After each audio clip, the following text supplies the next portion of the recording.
خۆشەویستانی کورسات نیوز سڵاوتان لێبێ لەگەڵ هاوکارانم بەیەکەوە پانۆڕامایی ئەم شەوتان پێشکەش دەکەین.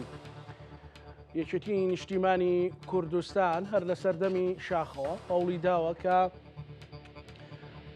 خزمەتی جووتیاران بکەوت، گرنگی زۆری بەکەرتی کشت و کاڵداوە. هەر جارێکیش لە کابینە جیاجیاکاندا وەزیری کشت و کاڵی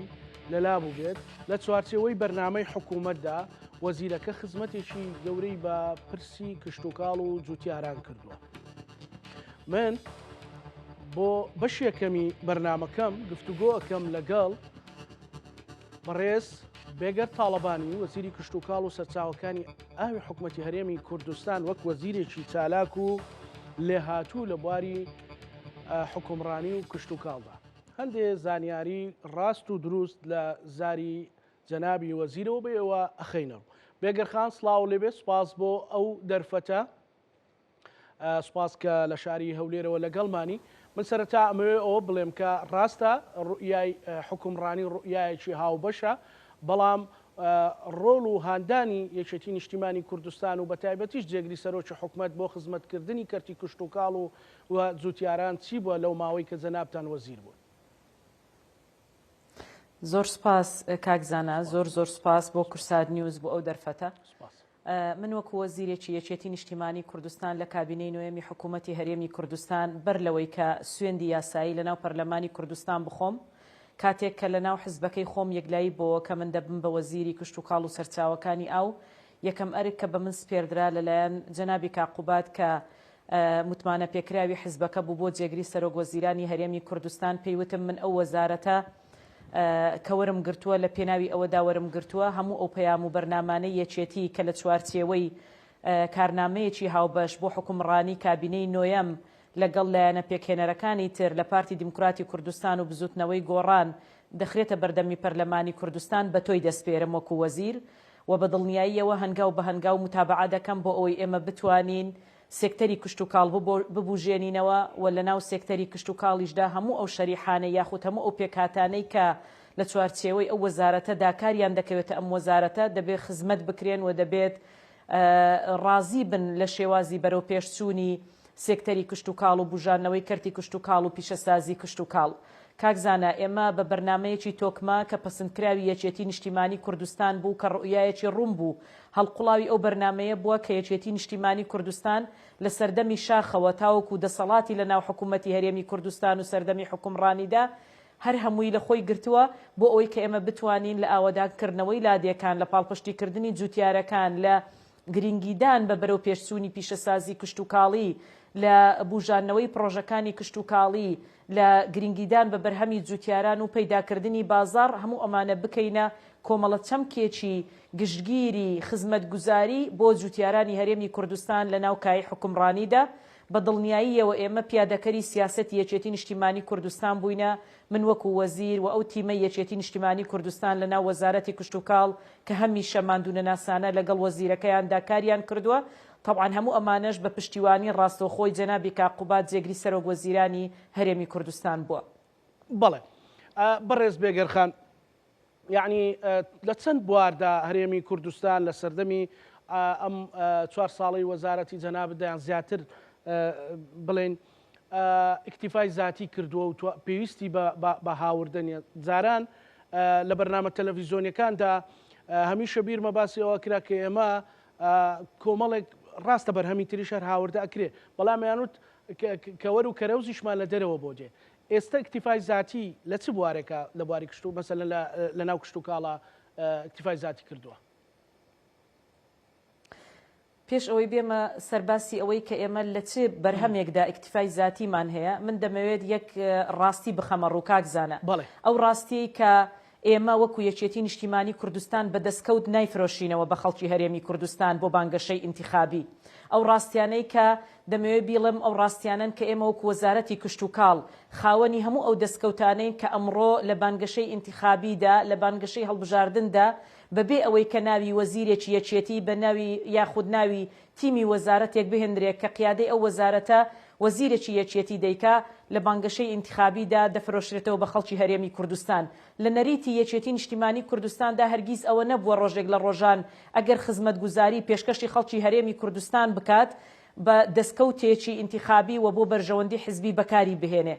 ئێمە لە وەزارەتی کشتوکاڵ و سەرچاوەکانی ئاو لەم کابینەیەدا هەنگاوی زۆر گەورە و مەزنماننا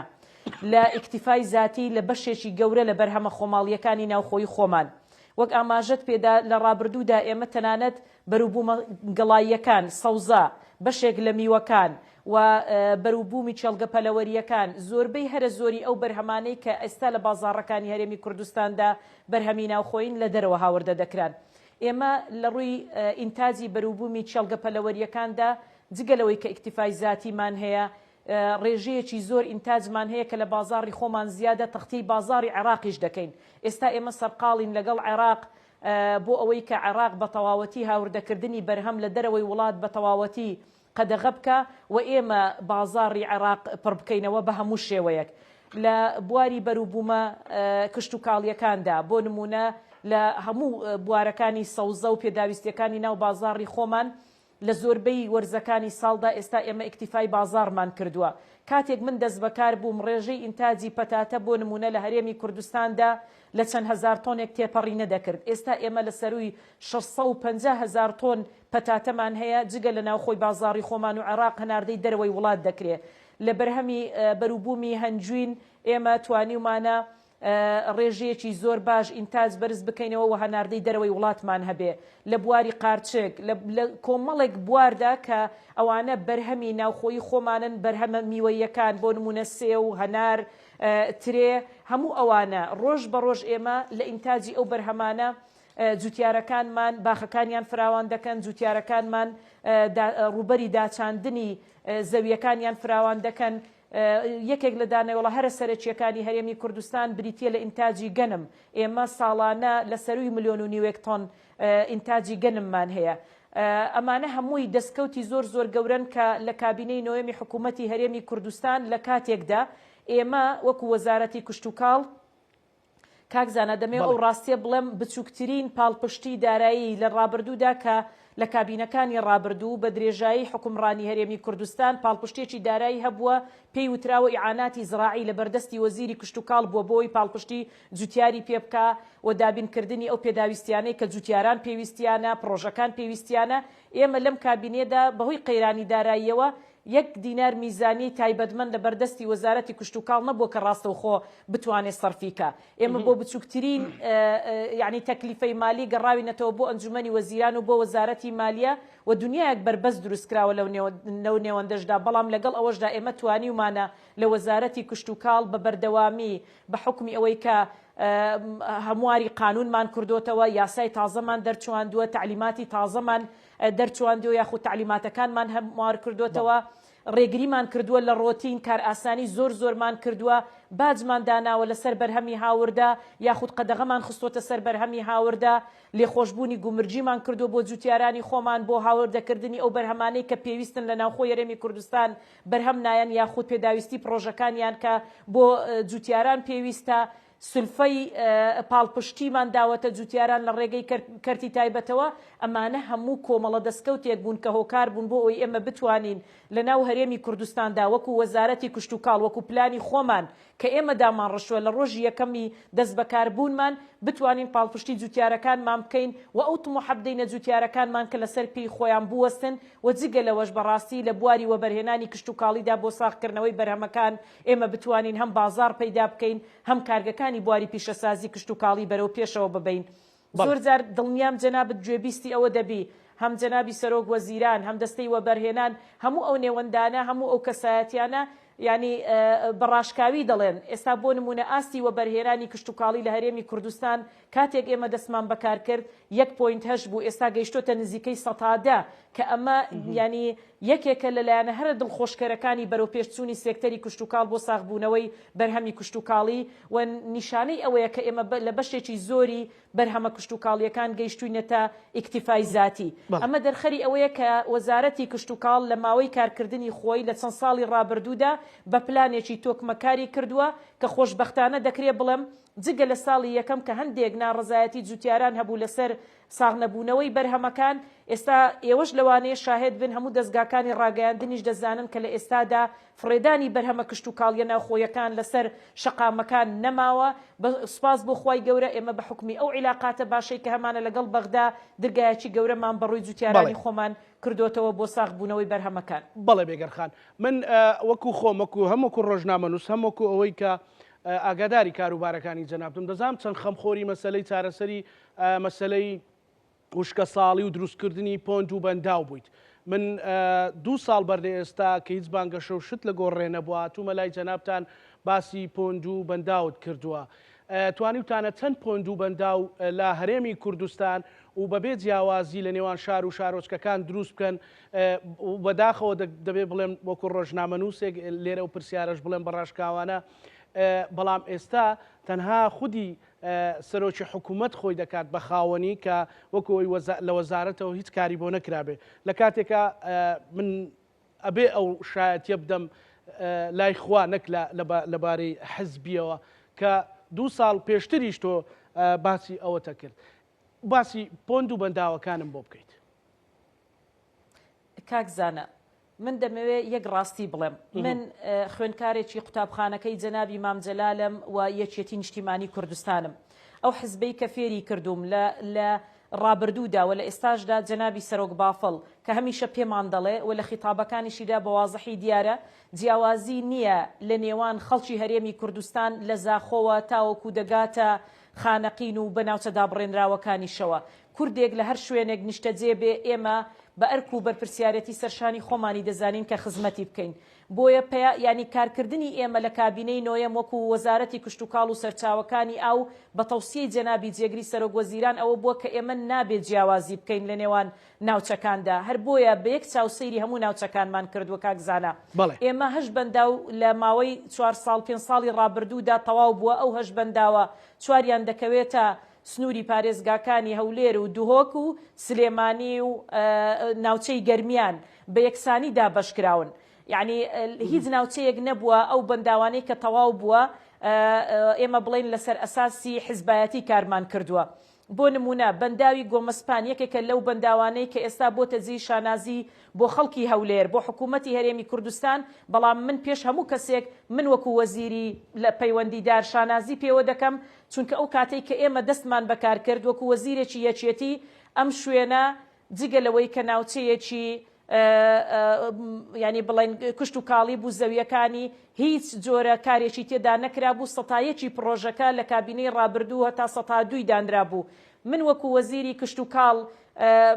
پلانی بەگەڕخستنی ئەم بەنداوەم بردە لای جەنابی سەرۆک وەزیران و داوام کرد کە ئەم بەنداوە بۆ هەولێر گرنگی خۆی هەیە و دەبێتە ناوچەیەکی گەشتیاری گرنگ و پێویستە گرنگی پێ بدەین و دەتوانێت زۆرترین ئاو گل بداتەوە.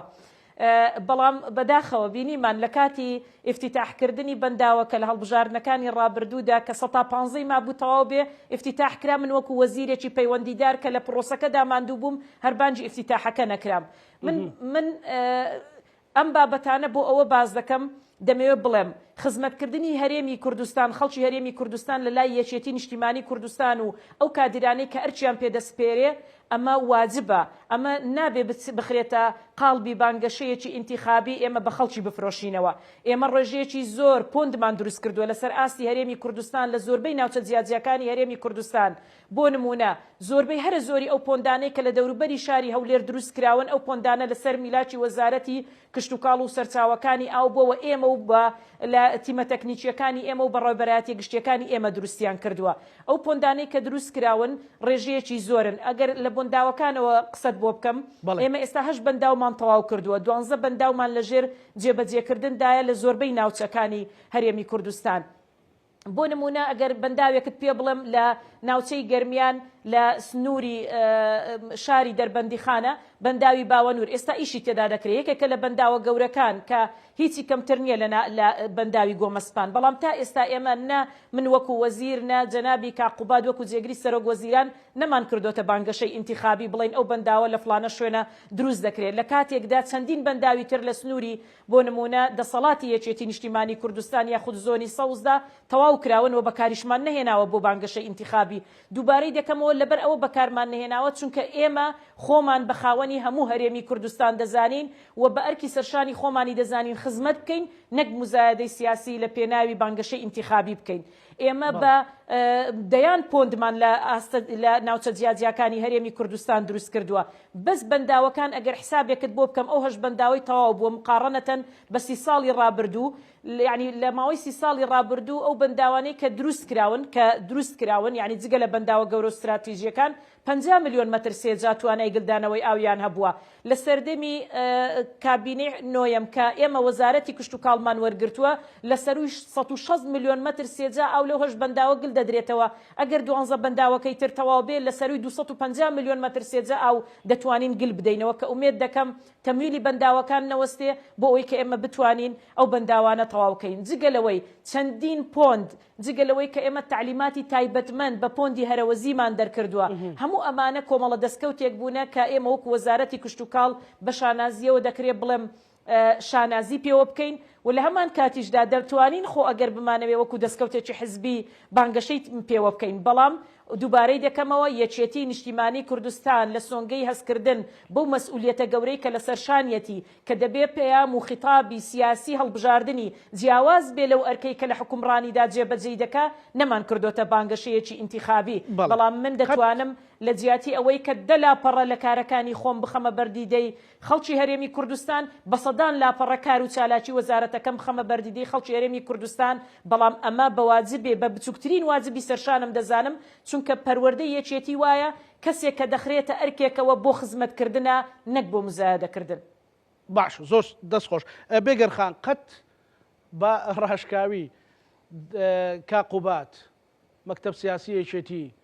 سەرۆک بافڵ بانجیان کردویت مەسەلەن فسکەیەکت لەگەڵ بکەم بڵێن فەرق و جیاوازیە بکە لە نێوان هەولێر و سلێمانی گەرمیان و زاخۆ ڕاپەڕین و مەسەلەن سۆران یان بۆی خەڵکەکە لەوێ ڕازی بێ بەڵام لەولا خەڵکەکە نیگەران بێ و نیگەرانی دەرببڕێ قەت ئەوەت ڕوبەڕوو بۆتەوە لە ماوەی 5 ساڵی ڕابردوودا؟ ئەوەی کە بۆ من مای شانازیە لە ماوەی کارکردنم لە حکوومەتی هەرێمی کوردستان لە یەکەم ڕۆژی دەست بەکاربوونم تا ئەم ساتە وەختەی کە لەگەڵ جەنابەت قسە دەکەم نە جەنابی سەرۆک بافڵ نە جەنابی کاقوبات کە بەرپرسی تیمی منە لە حکوومەتی هەرێمی کوردستان ڕۆژێک لە ڕۆژان پێیان نەوتوم جیاوازی هەیە لە نێوان کەسێک بۆ کەسێکدا، لە نێوان ئیتیجاهی سیاسی شخصێک بۆ شخصێک، لە نێوان شارێک بۆ شارێکی تر، لە نێوان گوندێک بۆ گوندێکی تر بە پێچەوانەوە من پێم وایە یەکێک لەو هۆکارانەی کە سەبەبی سەرکەوتنی ئێمەیە لە وەزارەتی کشت و کاڵ بەبێ جیاوازی کە دەستەبەری خۆشەویستی تەنانەت زۆرینەی هەر زۆری فەرمانبەرەکانی ناو وەزارەتەکەی خۆشمان دەکا. ئەنجا بۆ ئەو کەسانەی کە ڕێیان کەوتۆتە ناو وەزارەتەکەی ئێمە ئەو پەروەردە دروستە بووە کە یەکێتی نیشتیمانی کوردستان پێی وتوین نابێ جیاوازی بکرێ و بە یەک چاو دەبێ سەیری هەمووی بکرێ و من قەت ڕۆژێک لە ڕۆژان لە هەر ئەوراقێکی کە هات بێتە بەردەستم قەت حسابی ئەوم نەکردووە ئەو ئەوراقا لە دوهۆکەوە هاتووە یاخود لە گەرمیان و خانەقینەوە گەرمیان و هەڵەبجەوە هاتووە. بە یەک چاو سەیری هەموو شتێکمان کردووە و بە یەک چاو مامەڵەمان لەگەڵ هەموو کەسێکدا کردووە و ئەم ڕاستیە هەموو ئەو کەسانەی کە ڕێیان کەوتۆتە وەزارەتی کشت و کاڵ شاهد حاڵن و بەدەیان جار پێیان وتوین یعنی بەڕاستی ئێوە بە شێوازێکی زۆر نمونەی کارەکانتان دەکەن کە مای خۆشحاڵیە و مای سوپاسگوزاریە. بەڵام بە پێچەوانەشەوە خۆ دەشبینین لەوانەیە زۆر شتی تر هەبێ یان زۆر مامەڵەی تر هەبێ کە بەداخەوە هۆکارە بۆ ئەوەی کە ئەو لایەنەی کە جیاوازی دەکا ئەو لایەنەی کە وەکو پێویست دەرفەتەکان ناڕەخسێری بۆ کارکردن لە ئەنجا لە مدیریەتە عامەیەک بێ لە مدیریەتێکی عامە بێ لە بەڕێوەبەرایەتیەک بێ ئەو کەسە زەرەری لێ دەکا کە جیاوازیەکان دەکا. بەڵام سوپاس بۆ خوای گەورە بە هیچ جۆرێک ئەم نەریتە لە ناو یەکێتی نیشتیمانی کوردستان وجودی نەبووە. بەڵێ بێگەرخان من ئەوەش بپرسم مەسەلەن بەڕێزت ڕاستە وەزیری یەکێتی نیشتیمانی کوردستان و قیادەشی ناو یەکێتی نیشتیمانی کوردستان بەڵام هەستت بەوە کردووە یان وەزیرێکی زەمیل هاوڕێت لە پارتی دموکراتی کوردستان بوو بێ یان لە بزوتنەوەی گۆڕان بوو بێ دەردەدڵی ئەوەی لە کردبی وتپێتی من بەتەما بووم پرۆژەیەک لە سلێمانی لە هەڵەبجە لە گەرمیان لە ڕاپەڕیم بکەم بەڵام یەکێتی ڕێگری لێ کردوم کار ئاسانیم بۆ بکە یان ئەم ویستومە ئەو پرۆژەیە جێبەجێ بکەم بەڵام لەبەرەوەی نەبێتە دەستکەوتی ئەو وەزیرە پارتیان ئەو وەزیرە گۆڕانە یەکێتی ڕێگری لێ کردوم یان لە کۆبوونەوەکانی ئەنجومەنی وەزیرانە وەزیرێک هاتووە دەردەدڵی ئەوە بکات لای سەرۆکی حکوومەت بڵێت بڕێ سەرۆکی حکوومەت من چووم لە سلێمانی لە ڕانیە لە هەڵەبجە لە کەلار پرۆژەیە بکەم بە زوڵایی ئیدارەی منتیقەکە هاوکاریان نەکردم. بە هیچ جۆرێک ڕۆژێک لە ڕۆژان گوێم لە هیچ وەزیرێکی هاوڕێم نەبووە لە کۆبوونەوەی ئەنجومەنی وەزیران لە دەرەوەی کۆبوونەوەی ئەنجومەنی وەزیران تەنانەت لە دانیشتنی دووقۆڵیشدا باس لەوە بکا کە ڕێگریم لێکراوە بە پێچەوانەوە زۆربەی هەرە زۆریان ئەوەندە ئاسوودە بوونە لە شێوازی مامەڵەکردنی جەنابی جێگری سەرۆک وەزیران و ئەو پاڵپشتی و تەسهیلاتەی کە بۆی کردوونە لە ناوچەکانی سنووری پارێزگای سلێمانی و پارێزگای هەڵەبجە زۆر ئاسوودە بوونە و ئەوەندە ستایشی ڕۆڵی کاقوبادیان کردووە کە کاقوباد ڕۆژێک لە ڕۆژان فشاری لێ نەکردوون بۆ کارێک کە خواستی دڵی کاقوباد بوو بێ ڕۆژێک لە ڕۆژان گرفتێکی بۆ دروست نەکردوونە لە بەردەمیان کە کارکردن بوو بێ لە ناوچەکانی پارێزگای سلێمانی و ئیدارە سربەخۆکانی ڕاپەڕین و گەرمیان و پارێزگای هەڵەبجە من ئەوەی کە گوێبیستی ئەوان بوومە ئەوان و تویانە بەڕاستی کاقوباد کەسایەتیەکی ئەوەندە تایبەتی هەیە کە درگای کراوەیە پاڵپشتی دەکات و بە بەردەوامی تەسهیلات دەکا ئەمە قسەی هەواڵەکانم بۆ هاوڕەکانم بۆ لەناو کۆبوونەوەی ئەنجومەنی وەزیران و لە دەرەوەی ئەنجومەنی وەزیرانیش من هەرگیز گوێبیستی ئەوە نەبوومە هیچ جۆرە ڕێگریەک لە بەردەمی هیچ وەزیرێک هەبوو بێتاوەکو خەدەمات پێشکەشی خەڵکی هەرێمی کوردستان کە لە سنووری پارێزگای سلێمانی یاخۆت هەڵەبجە و ئیدارەکانی ئەو ناوچەیە. من ئەوە بڵێم ئەوگەرەوە سڕیاتی ناوخۆشتان بێ بەڵام مەڵێن هەندێک جار وەزیرە پارتیەکانیش دەدڵیان لای کاقوباد کردەوەندە لیان نزیک بووە چونکە بە چاوێکی حکومڕانانە سەیری کردووە بێگەر خانمەوە وایە ڕەنگە بە حکمی ئەوەی تۆ هەم خزمی ئەوی و هەمیش وەزیرێکی یەکێتی ڕەنگە لە وەزیرەکانی تر خۆی نزیکتر نیشاندا بێ لیان نزیک بوو بێ بۆی وا هەست نەکەن کە بەڕێزت لێ یەکێتیت. من سەراحەت یعنی دەمێ ئەوە بڵێم زۆر جار یعنی تەنانەت لە مجاملەکردنیشدا کاقوباد لەگەڵ زۆربەیان مجاملەیەکی زۆر زیاتری هەبووەکو لە من کە ئەمە خزمایەتیمان هەیە بەڵام بە دڵنیاییەوە من بەدەیان جار گوێم لە وەزیرەکانی بۆ نمونە برادرانی پارتی بووە لە گۆڕام بووە کە مامەڵەی کاقوباد ئەوەندە مامەڵەیەکی هاوڕێیانە بووە ئەوەندە مامەڵەیەکی حکومڕانانە یعنی بە شێوازێک کە یعنی ئیدارەیەکی تەندروست بووە لە شێوازی مامەڵەکردنی جێگری سەرۆک وەزیران لەگەڵ وەزیرەکان ئەوەندە پێی ئاسوودە بوونە دەیان جاروتویانە بەڕاستی کاقوباد پیاوێکی دەوڵەتمەدارە کە دەتوانێت لە شێوازی مامەڵەکردندا ئاسوودەیت پێ ببەخشێ بۆ ئەوی بتوانی تۆ خەدەمات پێشکەشکەی. بەڵێ من زۆر زیاتر کاتی جەنابەت نابم لەبەرەوەی چەند لەسەر وەزارەتی کشتتوکاڵ قسە بکرێت مەسەلەن کەمەوە دڵنیام ئینشاءڵڵا لە داهاتووشدا وەزارەتە بۆ خزمەتی خانوەقوڕەکان بۆ خزمەتی جوتیارانی ماندوونە ناس و ڕەنکێشا و بەڵکو ئینشاءڵڵا جەنابەت بتوانی خزمەتی زیاتریان بکەی لە داهاتووشدا بۆ کابینەی داهاتوو دواسەرنج و پەیامی بەڕێستان لەو بەرنامە تایبەتە چی؟ زۆر سپاس بۆ جەنابتان دواسەرنجی من ئەوەیە ئومێد دەکەم بەر لە هەموو شتێک من وەکو یەکێتیەک دەمەوێت قسە بکەم لە کۆتایی قسەکانمدا داواکارم کە هەموو دەنگدەران و ئەندامان و لایەنگرانی یەکێتی بەو کەسانەش کە ئێستا لەوانەیە یەکێتی نەبن یاخود لە دەرەوەی یەکێتین بزانن کە لیستی 222 یەکێتی نیشتیمانی کوردستان باوەڕ پێکراوترین و متمانە پێکراوترین لیستە کە دەتوانێت بە یەک چاو حکومڕانی بکە لە هەموو هەرێمی کوردستان و بە یەک ئاراستە پارێزگاری بکە لە بەرژەوەندیە باڵاکانی گەلی کوردستان لە ناو عێراقدا هێزی یەکێتی نیشتیمانی کوردستان ئەو هێزەیە کە دەتوانێت ببێتە چەتری کۆکردنەوەی هەموو هەرێمی کوردستان خەڵکی هەرێمی کوردستان بە هەموو پێکهاتە جیاوازەکانیەوە لە ناو حکوومەتی عێراقی فیدراڵدا بۆ ئایندە ئەو هێزەیە کە دەتوانێت کۆکەرەوەی جیاوازیەکان بێ و دەتوانێت ئاراستەی ئەو جیاوازیانە بە شێوازێک بکات کە لە پێناوی هیچ جۆرە مزایدەیەکی حزبی بەکاری نەهێنێ یەکێتی ئەو هێزەیە کە لە سەرەتای دروستبوونیەوە لە پێناوی مافی چارەی خۆنووسینی گەلەکەی تێکۆشاوە بەڵام هەر کاتێک زانی بێتی بەرژەوەندیە باڵاکانی گەلەکەی لە سەروی بەرژەوەندیە حزبیەکانە قەت مجازەفەی بە بەرژەوەندیەکانی گەلی کوردستانەوە نەکردووە بۆیە باوەڕ پێکراوترین حزب لە هەرێمی کوردستان بۆ ئەوەی کە بتوانێ سەنگی هەرێمی کوردستان و دەنجی هەرێمی کوردستان و هێزی هەرێمی کوردستان لە بەغدا بپارێزێ لیستی 222 یەکێتی نیشتیمانی کوردستانە ئومێد دەکەم بە هەمومان بتوانین پێکەوە سەری بخەین و دەرفەتێکی پێ بدەین بۆ ئەوەی ئەو سەنگ و هێزە لە بەغدا و لە هەرێمی کوردستان ڕۆڵێکی کاریگەر بجێڕێ لە پێناوی بەرژەوەندی گشتی میلەتەکەمان. زۆر سپاس بۆ بەڕێز بێگرد دڵشاد تاڵەبانی وەزیری کشت و کاڵ و سەرچاوەکانی ئاوی حکوومەتی هەرێمی کوردستان بە سوپاسەوە لە شاری هەولێرە و لەگەڵمان بووی میوای سەرکەوتن بۆ بێگەرخان. بەڵێ پانۆراما تەواو نەبووە، ئەمە بابەتێک بوو کە لەگەڵ جەنابی وەزیر باسمان لە کۆمەڵێک بابەتی کشت و کاڵی و دەستکەوتەکانی وەزارەتی کشت و کاڵ و سەرچاوەکانی ئاوی حکوومەتی هەرێمی کوردستان کرد کە وەزیرەکەی لە یەکێتی نیشتیمانی کوردستانە و دەیان دەستکەوتی هەیە بەڵام و خۆی وتی ئێمە نامانەوێت بە خەڵکی بفرۆشینەوە چکە ئەمە ئەرکە و پەروەردەکەمان وایە لە یەکێتی نیشتیمانی کوردستانەوە. بابەتێکی تر باسی زۆر جار باسی ئازادی ڕادەربڕین ئازادی ڕۆژنامەوانی ئەکرێ لە هەرێمی کوردستاندا. هێمن مامەند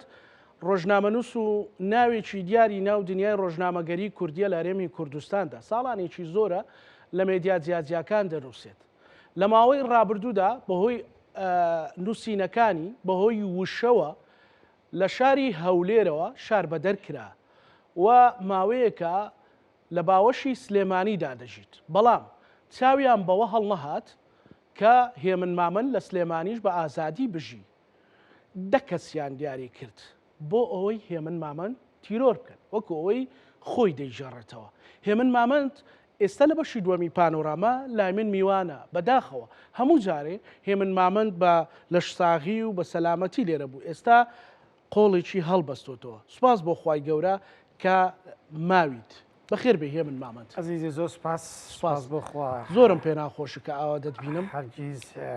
بەڵام ڕێگاتان مرۆڤە گەورەکان چەند بربەستیان بێتە بەردەم بەڵام ناکەون وایە؟ ئەکید وایە.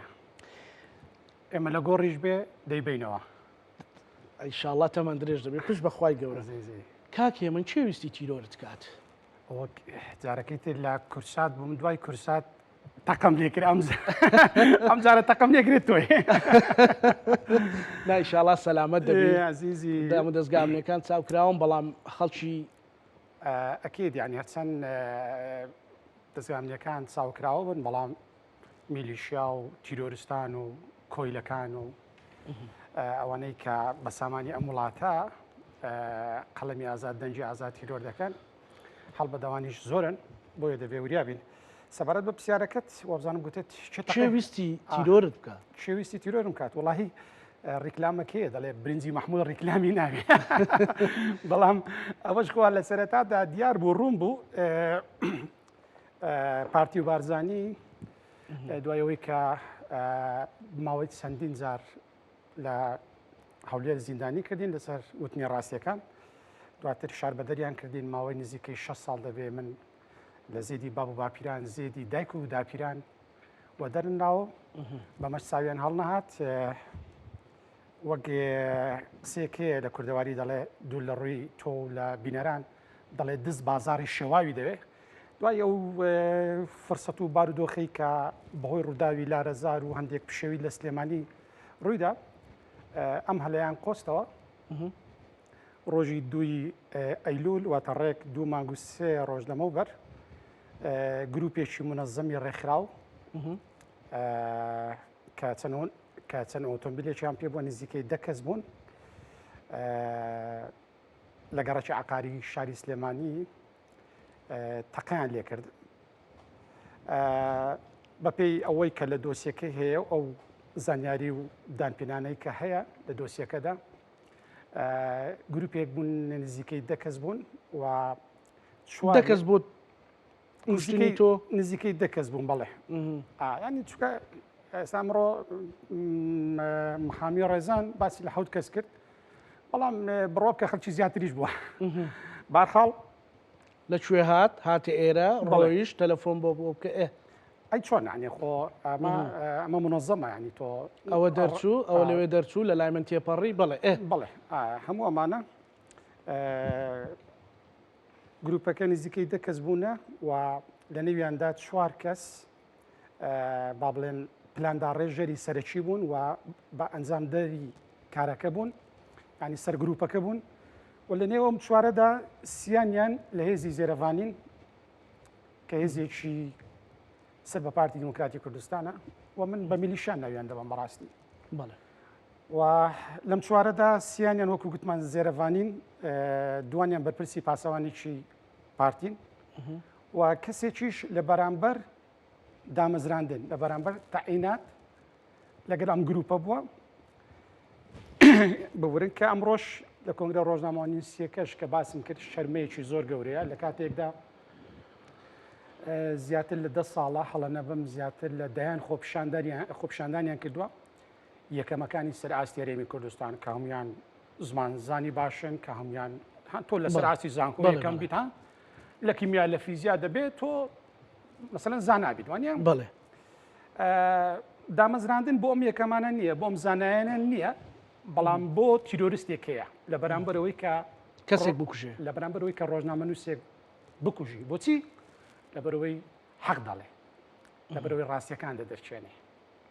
باش تۆ کێشەی شخصی تێ لەگەڵ بەرپرسانی پارتی یان لەگەڵ هیچ بەرپرسێکی پارتی؟ نەخێر من سپاس بۆخوا کێشەی شخصیم لەگەڵ هیچ کەس نییە و من ڕاستە ڕۆژنامەنووسێکی ڕادیکاڵم تۆندم بەرامبەر بە خاینان بەرامبەر بە گەندەڵان بەڵام ژیانی من پەپولە ئاسایە ئەوانەی کە نزیکەوە من دەناسن دەزانن کە وەک دەڵێ بە زمانی خۆمان نەدەی خۆمان نەکەین بەڵام ژیانێک پەپولە ئاسا دەژین خەمی نیشتیمانەکەمانە خەمی خاکەکەمانە خەمی مرۆڤایەتیمانە هەمیشە بەخشندەین هەمیشە گوڵ دەبەخشینەوە. کێشەی من لەگەڵ پارتی کێشەیەکی نیشتیمانی نەتەوەیە. من دژی ئەم داگیرکاریم دژی ئەم گەندەڵیم دژی ئەم خیانەتەم کە سەرانی پارتی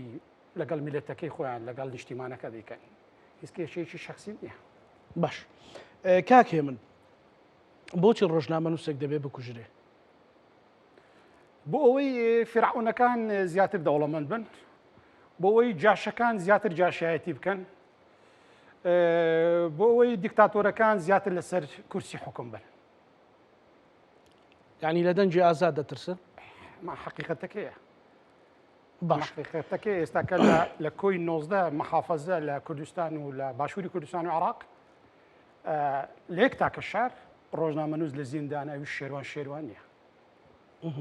بەڵام ئێستا میدیایەک هەیە لە ناو پارتی دموکراتی کوردستان هەموو ڕۆژێ وای نیشان دەدا کە هەولێر و دهۆک پێمان خۆش هەموو شوێنێک ئارام بۆ سەلامەت و دڵخۆش بن بەڵام هەولێر و دهۆک ئارام و ئاوەدان و گەشە سندووە بەڵام سلێمانی تۆرابۆرایە کاول بووە هەموو وێران خانەیە کە ینی کەس بە کەس نییە. ئەم میدیایە تۆ لێرە ئەژیر ڕاستی حقیقەتەکە لای تۆ چییە؟ ئەم میدیایە ئەرێ بەڕاست بۆ ئەمڕۆ لە کۆنگرە ڕۆژنامەنووسیەکە دیار نەبوو هەموو میدیاکان لەوێ بوون ئەوان لەوێ نەبوون. دەزانی کاکزانە طبعا من ڕاشکاوانە قسە دەکەم. باش پارتی هەمات بووە هات پێ بەرنامە ڕێگەمان لێ پێگە لە سەری یەکێکیش قسەت کرد. من بۆیە هاتووم بە ڕاشکاوانی قسە دەکەم بە ڕاشکاوانە قسە دەکەم. پارتی هەمیشە عەقڵیەتی باسی هەیە یعنی سەدام حوسێن نەخۆشخانەی مەدینەتە تۆپ یان مەدینەتە سەدام لە هەموو شارەکان کردەوە لە سلێمانی نێکردەوە لەبەرەوەی شارێک بوو یاخی بوو. ئەوەی کە ئێستا لە هەولێر ناویان نێناوە نەخۆشخانەی ڕزگاری لە کەرکووک وابزانم ئازادیە ئیتر هەتا دوای. لە ساڵانی 2000 ئێمە گەنجەکانی هەولێر کۆ دەبووینەوە پاسمان دەگرت دەمانگوت با بچینە سلێمانی پارکێک کراوەتەوە ناوی پارکی ئازادیە زۆر خۆشە. هەولێر هیچی لێ نەبوو تازە داگیر کرابوو تازە دە بابەکانی هێشتان بۆنی باروتەکانی سیوێکچی ئابدات هێشتان بۆنی ناخۆشی دەبابەکانی بەعزدات. سلێمانی پڕ بوو لە جوانی پڕ بوو لە ئاوەدانی بەڵام بە پلانێکی ئیقلیمی و بە عەقڵیەتێکی شۆڤینی هاتن سلێمانیان سزادا ئەوەی کە هەیە ڕۆژانە ئەم هەموو پرۆژەیە کە بە پارەی میلەت دروست دەکرێت بە خەڵکی دەفرۆشنەوە هەموو ڕۆژێ مەسرور بارزانی پرۆژەیەک دەکاتەوە بووە بە کیم جۆن یۆنگ سەرۆکی کۆریای باشوور باکوور کەکە ئەم عەقلیەتە لە دنیادا باوی نەماوە تۆ ئێستاکە وەکو زانە حەسەن معقولە بڵێ کاکە من بەتەڵ شاشەم لە کورسات نووس نەوەڵا ئەو ئەم کارمەندانە من چێم ئەو جەما کاروانی دەرهێنەر ئەم هەواڵە و هاوڕێیانی لە کۆنتڕۆڵن حتا ئەم هاوڕێیانی حتا ئەوەی کە لە پرزگەوە پێشوازی دەکەن من چێم ئەم برابەڕێزە کە ئێستا قاوەی بۆ من هێنا دەستەکانی دەکوشم یعنی ئەم عەقلیەتە لە دنیادا باوی نەماوە ئەمڕۆ ڕۆژی هەرەوەزیە پێکەوەیە مەسەلەن یەک زار خاتوو کوێستان محەممەد گوتی ئێمە وەکو وەزارەتی کار ئیشێکیان کردبوو لێدوانێکیدا ڕۆژی چوارشەممە مەسرۆر لە کۆبنەوە ئەنجومەنی وەزیران گوت بیجارێکی بۆ نییە بە ناوی وەزارەتی کار قسە بکەی ئێمە ئەم حکومەتە هەمومانە باشە کە وایە بۆ کوێستان محەممەد وایە ئەی بۆ خۆت وانیت یان لە وەڵامی باڤڵ تاڵەبانی ئەو ڕۆژە مەسرۆر دەیگوت باڤڵ تاڵەبانی گوتی غازەکەی ئێمەوەمانە ئەو عەلەسەس وەڵامی دەداتەوە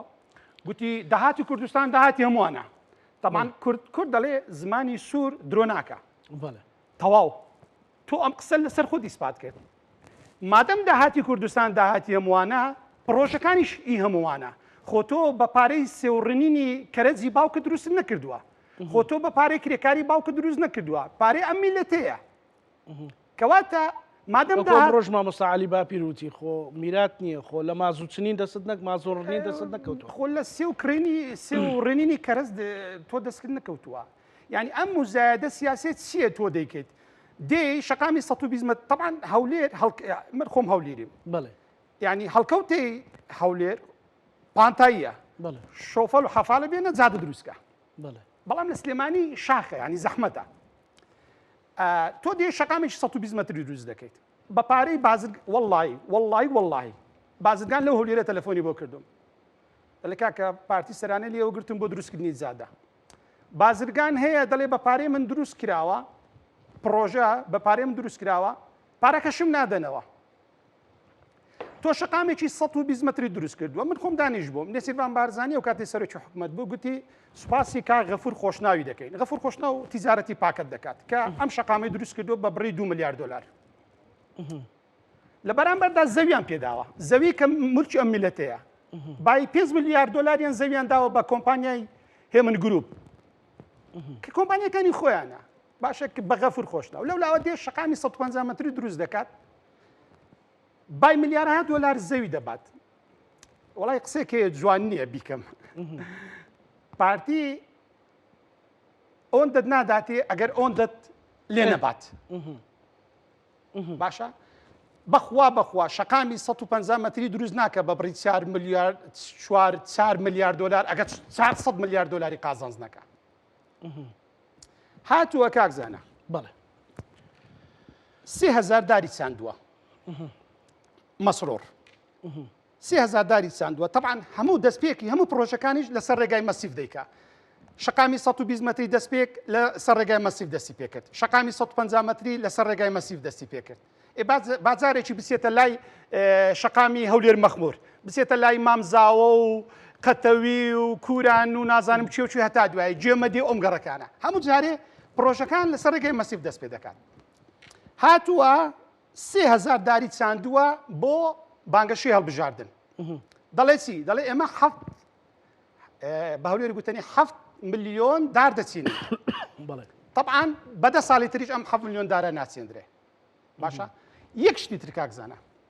وەڵڵاهی مەسرووری کوڕی مەسعود تۆ دارم بۆ مەچێنە لە هەولێر بەڵام بڕۆ ڕێگری بکە لەو دارانەی کە دەوڵەتی داگیرکاری تورکیا ڕۆژانە چەتەکانی دەوڵەتی داگیرکاری تورکیا دەیبڕێتەوە کە دار هەیە تەمەنی 100 ساڵە تۆ تازە نەمامێکم بۆ مەچێنە کە بەدە ساڵی تریش گەورە نابێ بەڵام وەرە ڕێگری لە بڕینەوەی ئەم دارە بکە کە تەمەنی 100 ساڵە ئەم مزایدە عیبە و شوورەییە باشە تۆ ئەگە سەرۆکی حکومەت مەسەلەن ئێستا پێشێستا وەزیری کشت و کاڵ لێرە میوان وتی پۆند و بەنداوەکە هەمووی استراتیجی من بووە وەزیری کشت و کاڵ بۆ پێم عیب بۆ باسی کەم کەچی ئەوان خۆیان کردوتە خاوەنی تەنانەت لە کردنەوەی بانکیان نەکردین وەزیری ئاوەدانکردنەوە کە دەبێت ڕێگە و بام بێ بۆ کردێ لە بڕینی 2 کیلۆمەتریش بانجی ناکەن باشە ئەمە وەکو گوتمان ئەمڕۆ سیستەمی هەرەوەزیە پێکەوە ژیان دەستە جەمعیە تۆ کە پرۆژەیەک دەکەیتەوە لەم کابینێدا تۆ فرعون نیت ئەمە قوبا تاالبانی دیە جێگری سەرۆکی حکومەتە ئەمە دانە چێ؟ دانای وەزیری ئاوەدانکردنەوە دانا عەبدولکەریم دانا عەبدولکەریم دێ وەزیری ئاوەدانکردنەوە لە لیستی گۆڕانە کاکەوەرە بانگەشتیکە خۆ تۆ بە سێ و ڕێنینی باوکت ئەم جادە و بانت نەکردووە دوایی تۆ زۆر عیبە و شوورەیە ئەم دەڤەرە کە بەداخەوە ناوێن لە ناوە دەڤەری سەوز و زەرد ئەم دەڤەرە زۆتی قوربانی داوە لەم دەڤەرە 5,000 هاوڵاتی پەپولە لە هەڵەبجە شەید کراوە لەم دەڤەرە 182,000 گەرمیانی جینۆساید کراوە تۆ وەرە پەرە بدە بەم ناوچەیە وەرە پەرە بدە بە کوشت و کاڵی شارە زۆر کە هەموو کوردستان و عێراق دەژێنێ وازبێنێ لەم عەقڵیەتە بۆگەنە کەین بۆ باوی ئەم سیستەمە ماوە تۆ بێ بۆ بانگەشەی هەڵبژاردن پرۆژە بە پارێ ناوەڵا باشە تۆ لە سەرکەوتنەکان فرعونی ئەی زەحمە نەبێ لە ماوەی چەند ساڵی ڕابردوو 6 موچەی ئەم میلەتە خوراوە و دزراوە بۆ ناچی بهێنیتەوە وەرە ئێستا ئێمە ئەمڕۆ 5 کە من و تۆ قسە دەکەین تاوەکو ئێستا خەڵکی کوردستان موچەی مانجی هەشتی وەرگرتووە ئەی مادەم تۆ هەندێک فرعونی ئەمە پاڵەوانی ئێکاکە دەبڕۆ موچی ئەم میلەتە بێنە یاڵە بەلانی کەم و ئەم ساڵ سێ موچەی ئەم میلەتە دەفەوتێ کاک مەسرور مادەم تۆ هەندە پاڵەوانی دەبڕۆ موچی ئەم میلەتە بێنەوە بۆ لە سەرکەوتنەکان تۆ فرعونی بەڵام لە شکستەکان دیارنی خەڵکی دیکەیە خەڵکی دیکەیە بابەتێکی دیکەی مێدیایی کە ئەمە بەڕاستی هەمووی چاواشەکردنی خەڵکە خۆزگە پرۆژەکانیش واقعی بووان مەسەلەن لە شوانی شێخیەوە تا نقطەی دەچی دەری حاجمەرە خۆش شارەزای هەردووکمان بینی ومانە 2 کیلۆمەترە بەڵام لە لۆفەکانی ئازادی دێ خوارەوە حتا دەگاتە ناو سۆران کە لەوانەیە 30 کیلۆمەتر بێ ڕۆژانە ڕووداوی هاتوچۆی لێ دەکرێت بەس 2 کیلۆمەترەکە گەورەکرا ئەوەی تر قەینا با خەڵک بمرێ گرنگەوێ بڵێن سەرۆک حکومەتە 2 کیلۆمەتری کردەوە بابەتێکی تر هەیە مەسەلەن لە بەداخەوە پیلانجی ڕێکە بوو لە ماوەی ڕابردوودا لە لالەزار ئەمە بابەتێکە کۆتایی پێات بەڵام لەو چەند ڕۆژە 100,000 بەداخەوە کە کوڕێکی گەنج تێیدا بۆ قوربانی کاک ڕێکار 1000 جار ڕۆحی شاد بێ 1000 جار سەبووری خوای گەورە سەبووری بۆ دایک و باوکی هەمومان هاوخەن بەڵام کەس پرسیاری ئەوە ناکە بۆچی بە پیلانجی ڕێک لە هەورازە نەفتەوە کە باوکی قسە دەکا لە هەورازە نەفتە دەوامە مۆبایلیان لێ قەپات کردو هێناویانە کردویان تعدەت دۆشکە ئەگەر ئەو پیلانجی ڕێنە با ڕەنگە سلێمانی هەر سوتابە بەداخەوە من ئەوە دەڵێم هەندێک قەڵەمی ترسنۆک و خۆفرۆشیش شت دەنووسێنەوە مۆسیقایەکی لەسەردا دەنێن حەزین یان تەلەڤیزۆنێکە کابرای کەشوهەواش 2 ڕۆژ لە عمری ماوە ماڵی ئاوا بێ دەست دەکا بە گریان بۆ ساحەیەک و دەست دەکا گریان بۆ بەڕاستی ئەویان لە ناخەوەیە بەڕاستی ئەو پەرۆشیان بۆ سلێمانی هەیە بەڕاستی ئەو دڵسۆزیان بۆ گەنج هەیە نەوەڵە وڵی بەنسبەت کاک ڕێکار طبعا من وا هەستم کردکە بێستونی برام شەید بووە 100,000 بەداخەوە ینی زۆر نیگەران بووین و هیوادارین کە جارێشتر کورد بەدەستی کورد نەکوژرێت ئەمە جێگەی نیگەرانیە بەڵام من هەردوێنێ ڤیددیویەکم کرد لەسەرەما گوتم پێشەوەی لە باڤڵ تاالبانی بپێچیتەوە کە هێرشی کردوتە سەر لالەزار و کوڕی خەڵکی شەید کردووە تۆ دەبێت سەبەبکاری ئەمە بدۆزیتەوە چێ ئەم کوڕەگەنجەی لە سۆران نارد بۆ لالەزار و سلێمانی ڕێک ئەمڕۆ دایک و باوشی هەمان قسەی منیان کرد من دوێنێم قسانم کرد بەڵێ تۆ کوڕەگەنجێک بە ناوی دامەزراندنە ئەم دامەزراندنە بۆ تا مۆتەکە هێمر مامەند بکوژە داد دەمەزرێنین بڕۆ لالەزار داد دەمەزرێنین کوڕەگەنجێک لە سۆران لە بنی دنیا دێنی لە ئەم شوێنە هەورازە نەفتە ئەو شقامەکە دایک و باوچوان زانیوە لە هەورازە نەفتەی داوامی باوچیم بینی بە مێوارە لە کەناڵ هەشت ینی ئەم کوڕەگەنجیان هەڵخەڵەتاندووە تۆ کاکە دەوامت لە هەولێرێ و ئیتر بۆ خۆت دێت و لە سۆران دێیتەوە و لە هەورازە نەفتە داوام دەکەیت و نزیکە دەگەڕێیتەوە بەڵام دوجار دەینێری بۆ لالەزار بۆچێ بۆ شەڕی براکوژی بۆچێ بۆ نانەوەی ئاژاوە ئەمە عیبەی و شوورەیە دوای کورد دەڵێت تۆ کاتێک ماڵی خۆت لە شوشە بوو بەردمەگرە ماڵی خەڵک کەواتە خاوەنی ئەو تەلەڤیزۆنە نین کە ئەویان ئەو پیلانەیان داناوە و ئەویان بە کوژداوە گومانی تێدا نییە باشە چێ ئەم گەنجەی دامەزراندووە بۆ ئەژی ئەمین قابلە خۆ ئەژی ئەمین سەرۆکی حکومەت نییە غێر ئەژی ئەمین داوای کردووە فلان کەسم بۆ دامەزرێنە لیستێکی بۆ بردو ئەویش مەسرۆری کوڕی مەسعود بۆی دامەزراندووە دوایی وەکو گوتم هەموو کەس باسی ئازادی بکات نابێەوەم باسی ئازادی بکە چونکە ئەوان هەل لە داستانی هەکاری هەل لە بەڵێ کارساتیەکاری کارەساتی ببورە هەل لە کارەساتی هەکاری هەل لە سیوێکی ئاب هەشتا ڕۆژنامە نووسی میزۆپۆتامیا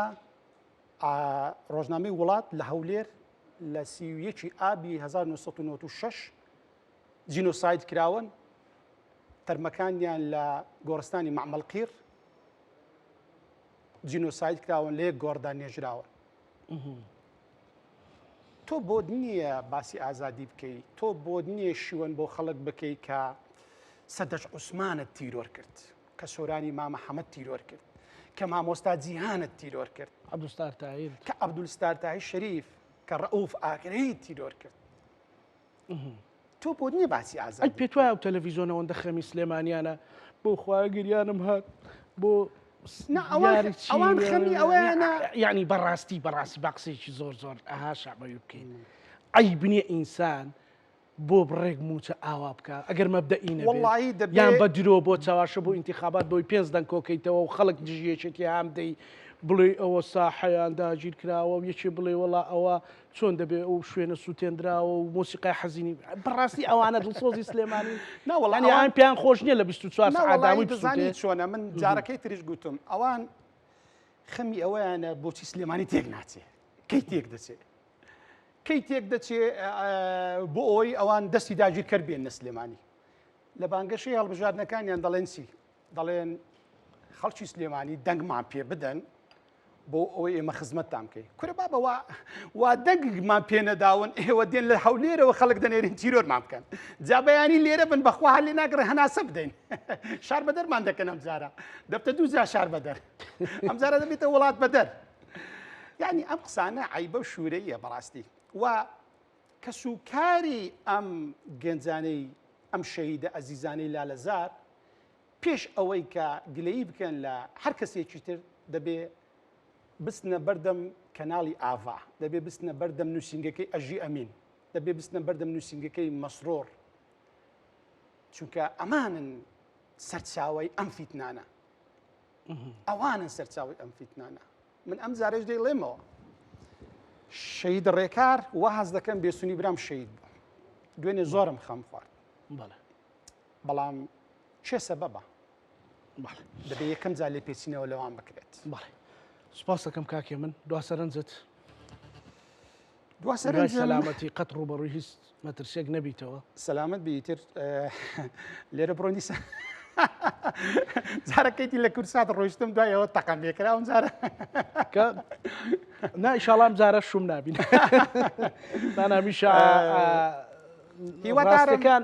ئینسان کە ڕاستی گوت و سەربەرز بوو بە سەربەرزی بمرێ بەخوا لای خوای گەورەش خۆشەویستە جاگەر تیرۆریست و خەڵکێکی کەمیش بخوایە من کە قەڵەمم دەستدایە مناڵ بووم ساڵی 2000 گوتمیتە زیندانی دەکرێت دەربەدەر دەکرێت تیرۆر دەکرێت هەمویانم بینی و دوای ئەم ڕووداوەش بەڕاستی جارانەوە هیچ لە مردن هەر نەدەترسا ئێستا هەر باکم نییە